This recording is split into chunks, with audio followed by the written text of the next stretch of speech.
Seja bem-vindo ao Açores em Destaque, um programa que lhe traz cultura, que lhe traz tradição, que lhe traz história dos nossos Açores. Vamos abrir com uma peça sobre a Casa-Museu José da Costa Franco, um comerciante, o primeiro comerciante na cidade de Ponta Delgada.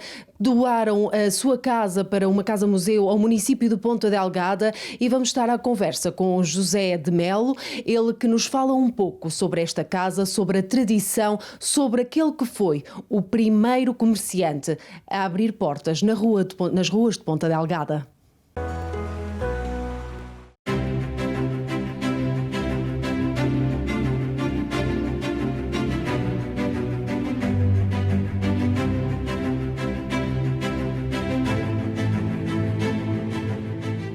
Esta casa tem ainda pouco tempo que abriu. Ela abriu o ano passado porque, por decisão testamentária do seu proprietário, então proprietário, José da Costa Franco. Este senhor nasceu no concelho de Ponta Delgada, na freguesia dos Mosteiros, veio muito jovem aqui para a cidade de Ponta Delgada como empregado de balcão num estabelecimento comercial de Ponta Delgada, então os armazéns de Cogumbreiro. Mais tarde abriu aqui, mesmo em frente a esta casa, onde nós nos encontramos, uma casa comercial de pronto a vestir que se chama Riviera. Esta loja foi uma loja de referência, ainda hoje é uma loja de referência no Centro Histórico de Ponta Delgada. Ele, sabendo que estava com problemas de saúde e com doente, decidiu deixar por testamento esta casa ao município de Ponta Delgada, na ótica de ela ser aberta ao público, tal como se encontra e como ele deixou, com este pensamento. A cidade foi muito generosa para ele e ele quis ser generoso para a mesma cidade, que deixando a sua casa onde viveu os últimos anos à mesma cidade que um dia lhe acolheu, querendo desta forma também homenagear a sua cidade, ele que foi um comerciante da cidade, ele que vestiu através da sua loja muitas pessoas desta cidade e foi uma figura de referência. Ele foi condecorado pelo Governo Regional dos Açores, pelo município de Ponta Delgada, recebeu diversas homenagens de outras instituições da cidade de Ponta Delgada e, no fundo, esta casa, uma casa do ponto de vista arquitetónico muito interessante, bonita, grande, bem dividida. Os ambientes refletem o gosto do seu fundador, é uma casa de família, é uma casa onde vivia um comerciante da cidade, uma pessoa da cidade, e como fosse muitas outras casas, só que esta casa vai ter uma particularidade diferente no futuro.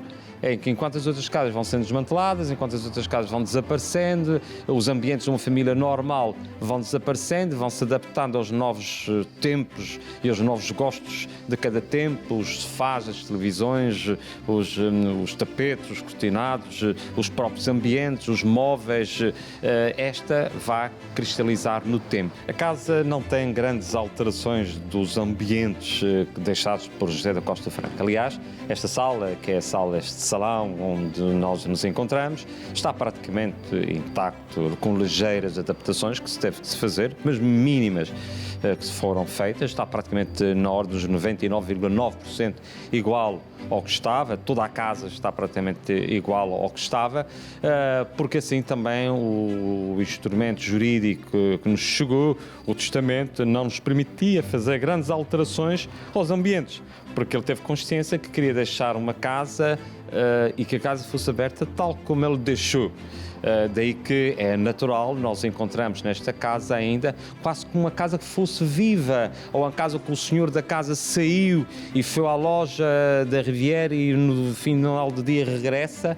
A casa está praticamente como fosse vivida. Acho que os objetos, os pertences do senhor estão todos aqui. A casa está praticamente quase totalmente visitável. Também a configuração, a planta da casa permite-nos fazer esta visita, porque tem dois corredores centrais, no primeiro andar, outro no segundo andar, e dois corredores laterais mais pequenos, fazendo uma espécie de um L, o que nos permite circular nos corredores centrais ou laterais e visualizar todos os compartimentos da casa com exceção a falsa. que não é possível ainda visitar.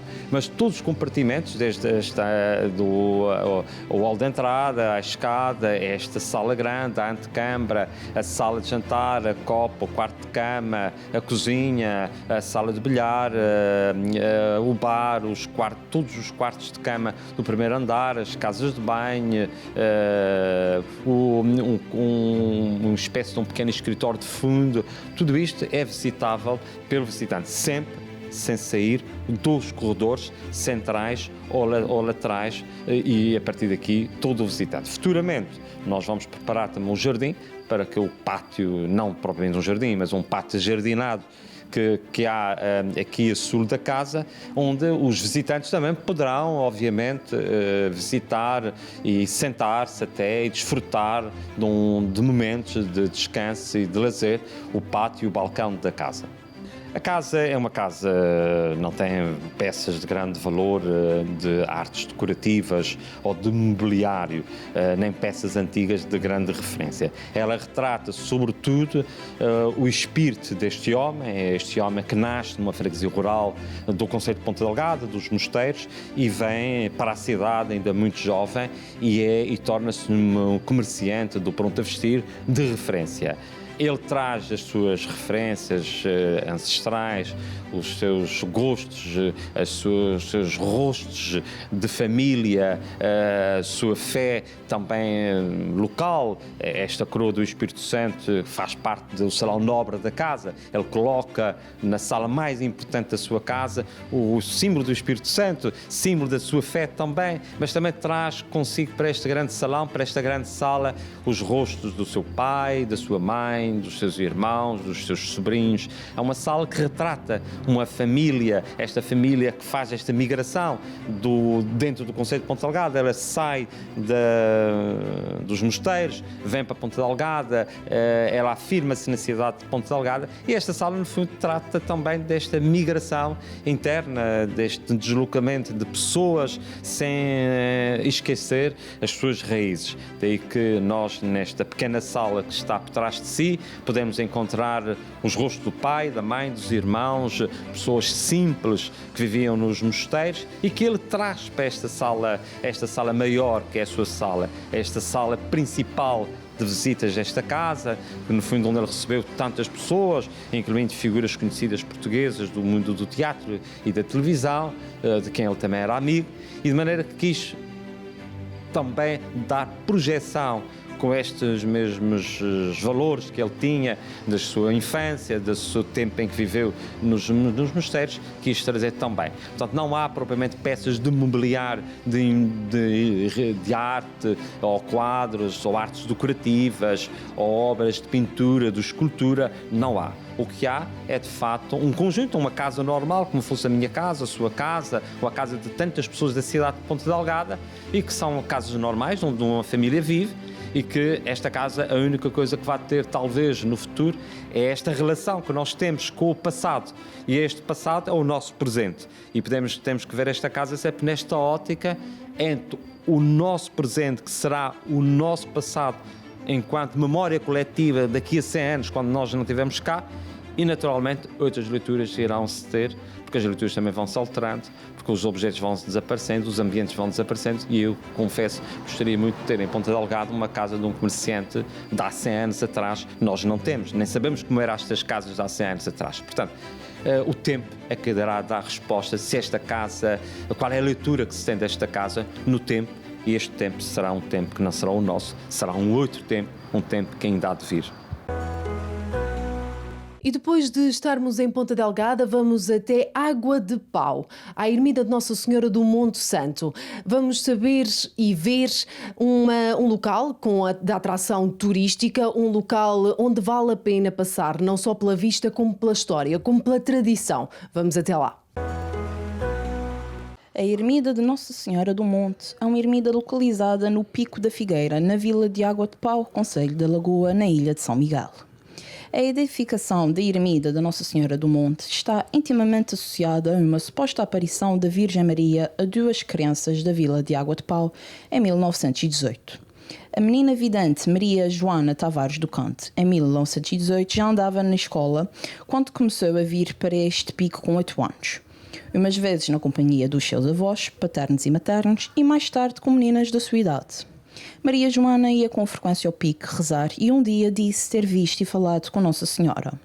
Esta relevou que voltaria a aparecer. Semelhante notícia causou grande alvoroço e fez com que uma multidão imensa fosse assistir a essa aparição. No começo das aparições de Nossa Senhora Maria Joana, a criança, deslumbrada por aquilo que sentia e via, pediu ingenuamente que a Virgem Santíssima a levasse em sua companhia. A resposta da imagem foi afirmativa e disse que sim, que a levaria quando ela fizesse 18 anos. Assim, a jovem adoeceu em setembro de 1918 e acabou por falecer no mês seguinte do mesmo ano, com 18 anos de idade. Depois da sua morte, os pais fizeram a promessa de mandar edificar uma ermida no local das aparições. Erguida na parte mais plana de outrora designada Pico da Figueira, fica concluída em setembro de 1931, conforme inscrição numa lápida na parte posterior do edifício, apresentando um corpo hexagonal. No interior possui um único altar, onde se encontra a imagem da Nossa Senhora do Monte, esculpida em Lisboa e ornada com algumas joias que pertenceram à vidente Maria Joana. Assim, atualmente na época da Romaria, este local é uma das paragens obrigatórias para os remédios, pois na sua peregrinação sobem ao monte e realizam as suas preces. Destaca-se que, no ano de 2001, os imigrantes radicados no Canadá, no seu 4º convívio anual em Toronto, ofereceram imagens da Via Sacra que atualmente se encontram localizadas na subida ao monte. O antigo Pico das Figueiras, após a aparição da Nossa Senhora, passou-se a chamar o Monte Santo e é um ponto turístico que atrai vários visitantes e deslumbra pela sua beleza, como também pela vista que oferece para toda a vila de Água de Pau. E vamos até ao nosso intervalo, não sei antes vos deixar com as peças que vêm já a seguir. Vamos visitar o Museu do Franciscanismo e vamos ver como correu o Dia Mundial da Música em Ponta Delgada. Até já! Sejam bem-vindos à segunda parte do Açores em Destaque. Vamos até à cidade da Ribeira Grande, mais precisamente ao Museu Vivo do Franciscanismo. Um museu que retrata aquilo que foi o franciscanismo aqui em São Miguel. Um museu que retrata aquilo que eles fizeram na ilha quando vieram para cá. É também responsável pela procissão que se realiza no primeiro domingo quaresmal, a procissão do Senhor Santo Cristo dos Terceiros. Vamos saber um pouco da história deste museu.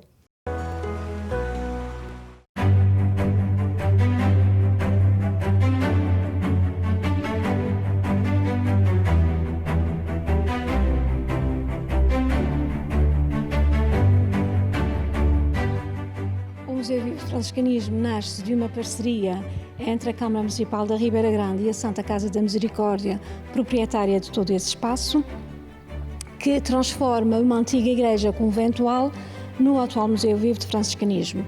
Para falar de toda essa metamorfose, nós convidamos o atual consultor científico desse museu, Dr. Duarte Nunes Chaves, que é investigador e é da Universidade Nova de Lisboa e da Universidade dos Açores, acompanhou todo esse projeto e ninguém é melhor do que ele para partilhar de facto todo esse saber, que no fundo esse pequeno grande projeto que no fundo é o Museu Vivo de Franciscanismo.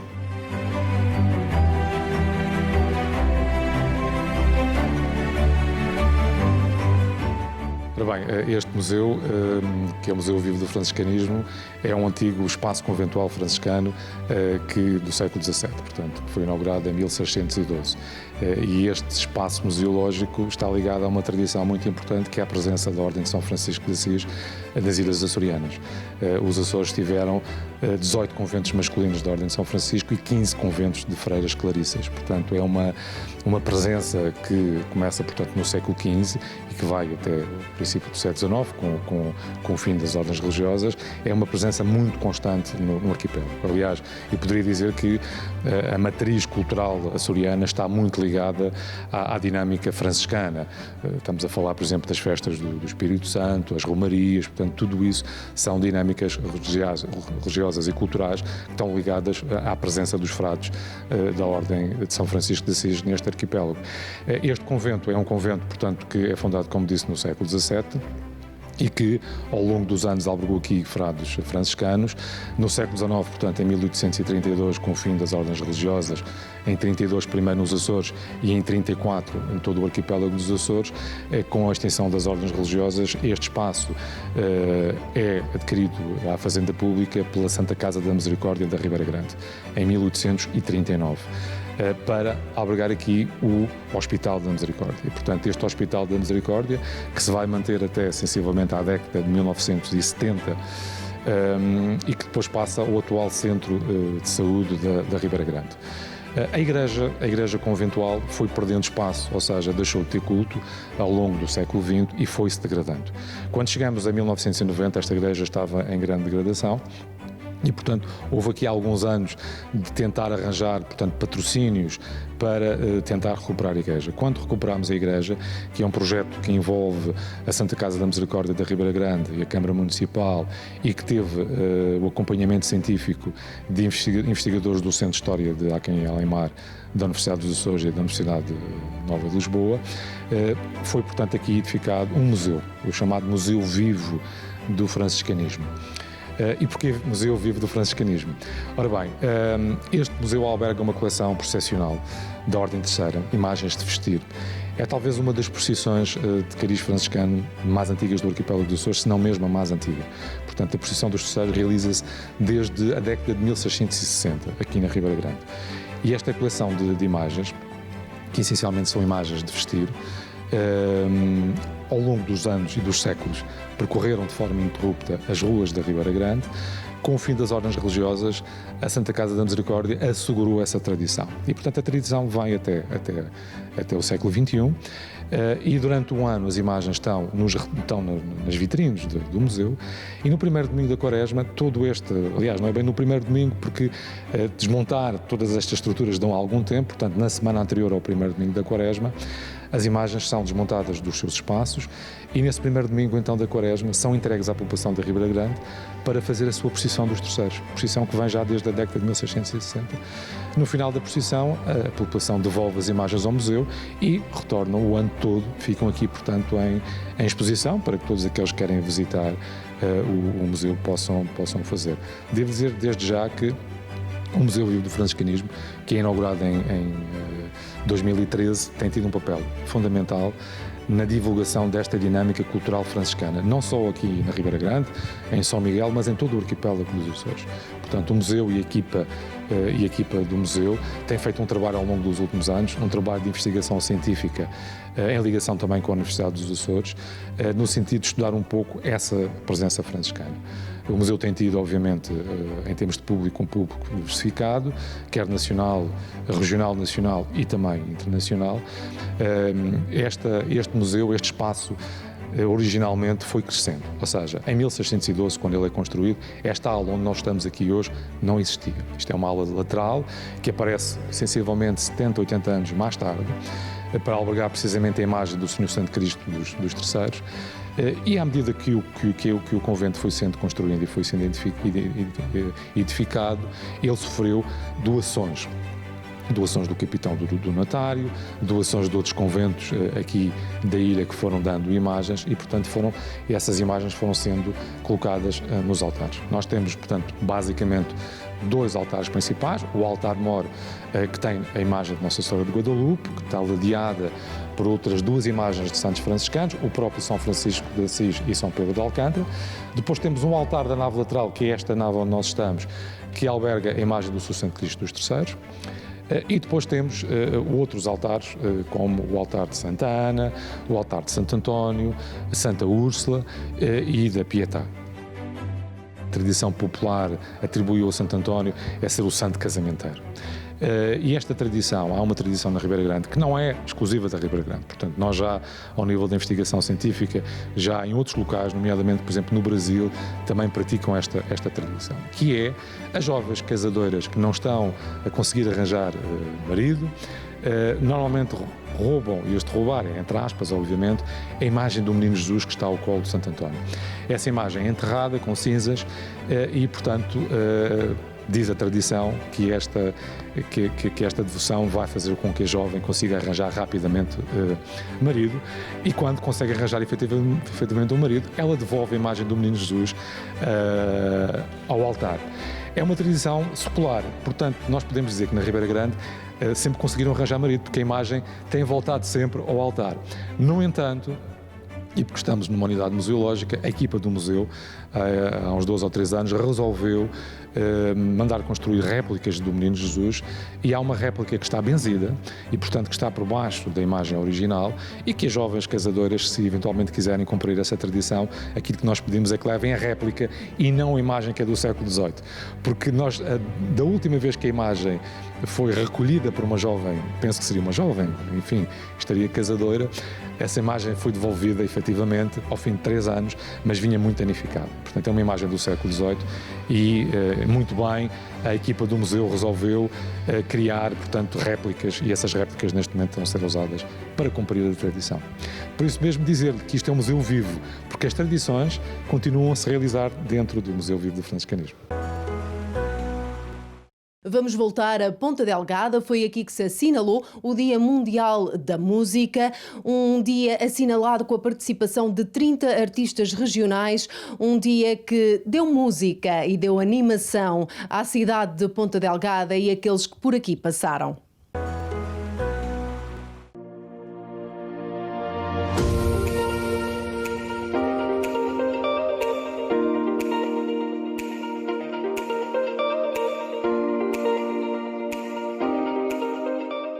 Nós resolvemos fazer uma iniciativa inédita que é, no sentido literal, dar música à cidade, envolvendo mais de 20 artistas, com 14 pontos atípicos ou pouco expectáveis para poder fazer o concerto, e também de quase 30 concertos nesse dia, que tem aqui um objetivo muito claro. Por um lado, que é contribuir para valorizar os artistas locais, e ao mesmo tempo também aumentar ou ampliar o público que consome os produtos culturais. Isso convergindo para uma missão que para nós é absolutamente essencial enquanto autarquia, que é colocar de facto a cultura, a área cultural, com uma grande centralidade na nossa política enquanto município, e foi com esse espírito que resolvemos assinalar o Dia Mundial da Música, dando no sentido literal da música à cidade. E em relação aos artistas que vão estar presentes durante este dia, há variedade em relação ao seu género musical? Sim, também quisemos, dentro daquilo que foi possível concretizar, dar conta da heterogeneidade dos estilos musicais e no encontro também daquilo que é a própria heterogeneidade de quem consome, portanto, a música. E quisemos refletir desde violino, piano, saxofone, mas também com vários estilos que são genuinamente açorianos, mas também estilos que têm alguma abertura, portanto, para outras sonoridades. Mas mais do que isso, queríamos também assinalar um outro ponto importante, enfim, num contexto particularmente difícil que nós estamos a atravessar, a área cultural e fundamentalmente os artistas, e que dependem exclusivamente da sua atividade cultural, de facto passaram e estão a passar por momentos muito complicados. Essa iniciativa também que nós entendemos realizar enquanto autarquia passa também por valorizar e sobretudo fazer também essa contratação e contribuir dentro daquilo que nos for possível de dar algum rendimento aos artistas num momento particularmente difícil. A cultura às vezes já é uma área débil financeiramente e que ficou numa situação ainda mais complicada aqui decorrente da pandemia, e essa iniciativa de dar música à cidade também tem o seu outro propósito, que é contribuir para mitigar os efeitos económicos dessa classe. Já referiu que vai haver concertos em 14 pontos distintos de Ponta Delgada. Por exemplo, vai haver um que fica à frente do Liceu de Lanterno de Quental e um na praça. São públicos diferentes. Qual é o objetivo por trás disso? Também, completamente. Acho que enquanto autarquia, nós não podemos hierarquizar, chamamos assim, aquilo que são os gostos culturais dos nossos munícipes e ampliar o público que consome a música ou os produtos culturais passa também por ir ao encontro dessa heterogeneidade. E a nossa função, ou uma das nossas funções enquanto autarquia, é também, digamos, diversificar, digamos, os produtos que nós colocamos, ou os estilos que nós colocamos em relação ao nosso município, desde lugares pouco respeitáveis como a escadaria do Tribunal, enfim, que tem um ar mais formal, aqui também na autarquia de Ponta Delgada, na nossa torre, mas também em espaços, por exemplo, que são frequentados fundamentalmente por jovens e outros espaços, se calhar, que são frequentados por pessoas de uma outra faixa etária que possivelmente gostam de um outro tipo musical, e ficamos muito satisfeitos também desse retorno que vamos tendo, mas também dando alguma surpresa às pessoas, não é? Portanto, aproveitando as pessoas no seu cotidiano, vão fazer as compras ao Mercado da Graça, consegue ter aqui, digamos, uma dimensão musical, e a vida é um pouco isso também. Estamos muito satisfeitos de celebrar o Dia Mundial da Música com esse pequeno gesto.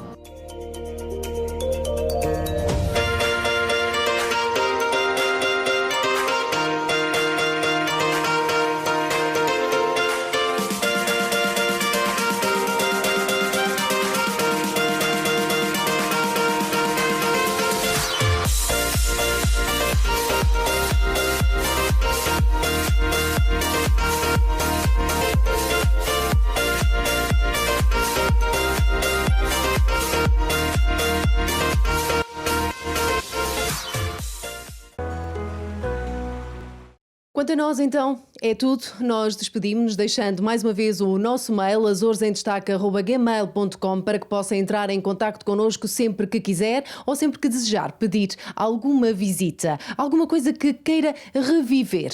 Estamos em tempo ainda de pandemia, sabemos perfeitamente que os constrangimentos são muitos e que muitos de vós não vieram aos Açores, não mataram as saudades da terra e da família. Quanto a nós, então, é tudo. Um abraço enorme deste meio do oceano para você que está desse lado.